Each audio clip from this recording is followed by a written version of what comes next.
பெரியார் பிறந்த மண்ணில் வெற்றி கழகத்துடைய தலைவர் இங்கே வருகை தந்திருக்கிறார்கள்.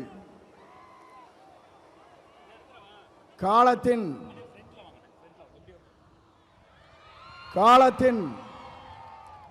கடலில் கூடியிருக்கிற கூட்டத்தை பார்க்கிற போது நாளை தமிழகத்தினுடைய முதலமைச்சர் என்ற வரலாற்றை படைக்கிற கூட்டமாக இந்த கூட்டம் இங்கே இருக்கிறது. எல்லோரும் சொன்னார்கள், எப்படி ஆட்சிக்கு வர வேண்டும் என்று பல பேர் கனவு காணுகிறார்கள்.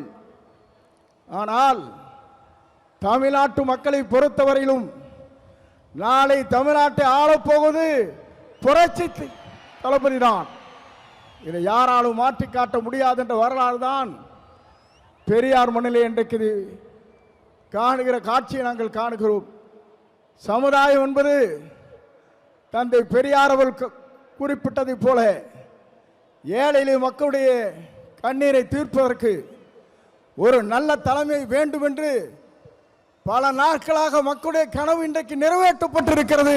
மிக விரைவிலேயே தான் அந்த கனவு என்பது எல்லோரும் கூடுவார்கள், கூட்டம் கூடும், கலைந்து போகும்.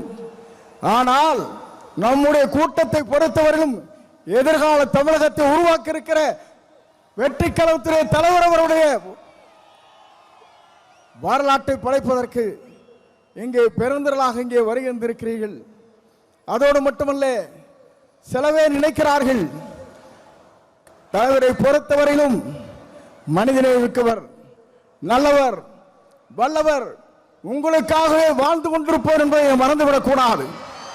ஏனென்று சொன்னால் ஒரு ஆண்டுக்கு 500 கோடி ரூபாய் வருவாய் அது தேவையில்லை என்று விட்டு மக்களுக்கு பணியாற்றுவதற்கு ஒரு தலைவர் வந்திருக்கிறார் என்று சொன்னால் உலக வரலாற்றில் புரட்சி தலைவரை பார்த்தேன், இன்றைக்கு புரட்சி தளபதி இன்றைக்கு காணுகிறேன். ஆகவேதான் மக்கள் இங்கே திரண்டிருக்கிறார்கள். என்னை பொறுத்தவரையிலும் இது தீர்ப்பளிக்கிற கூட்டம். தீர்ப்பளிக்கிற கூட்டம் மட்டுமல்ல, நீங்கள் திரண்டு வந்தால் நாடே தாங்காது என்கிற முறையிலே தான் இங்கே அற்புதத்தை தின்று கொண்டிருக்கிறீர்கள். உங்களை பொறுத்தவரையிலும் எதிர்காலம் பிரகாசம் எதிர்காலமாக மாறப்போகிறது. எல்லோரும் சொன்னார்கள், எவ்வளவு வெற்றி பெறப் போகிறார் என்று சொன்னார்கள்.